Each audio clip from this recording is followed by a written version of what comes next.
गांव के बाहर एक पुराना हवेली खड़ी थी जिसे लोग अंधेरे का घर कहते थे। इसके बारे में गांव में कई कहानियां थी।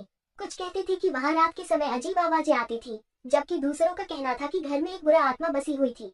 एक रात वीर, जो कि हमेशा साहसिकता के लिए जाना जाता था, ने तय किया कि वह इस रहस्यमय हवेली की हकीकत जानकर रहेगा। उसने अपने साथ एक टॉर्च और एक कैमरा लिया और हवेली की ओर बढ़ गया। हवेली के दरवाजे पर पहुंचते ही वीर ने देखा कि दरवाजा आधा खुला था। उसने डरते हुए अंदर कदम रखा। हवा की हल्की सरसराहट के साथ हवेली में अंधेरा छाया हुआ था। वीर ने टॉर्च की रोशनी से चारों ओर देखा, लेकिन कुछ भी नजर नहीं आया। वह धीरे धीरे हवेली के अंदर गहराई में जाता गया। अचानक उसे एक कमरा मिला जिसमें एक पुरानी सी टेबल और कुछ टूटे फूटे फर्नीचर थे। कमरे के एक कोने में एक पुराना लघु चित्र रखा हुआ था।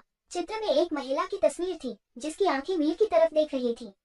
तभी अचानक कमरे का दरवाजा जोर से बंद हो गया और अंधेरा और भी गहरा हो गया। वीर की सांसें तेज हो गईं। उसने जल्दी से अपनी टॉर्च को जांचा, लेकिन वो बुझ गई थी। फिर एक चुपचाप सी चीख सुनाई दी। वीर के दिल की धड़कनें बढ़ गईं। एक ठंडी हाथ की छुआ ने उसे चौंका दिया। उसने पीछे मुड़कर देखा, लेकिन वहां कोई नहीं था। अचानक उसके सामने वह महिला की तस्वीर ने जी उठी।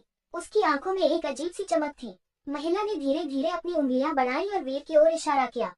वीर की हिम्मत जवाब दे गई। वह घबराते हुए कमरे से बाहर की ओर भागा और हवेली से बाहर निकल आया।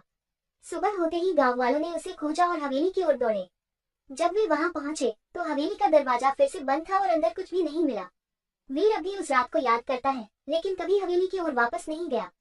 गांव में आज भी लोग अंधेरे का घर के बारे में कहते हैं, लेकिन वीर की कहानी ने उसे और भी डरावना बना दिया।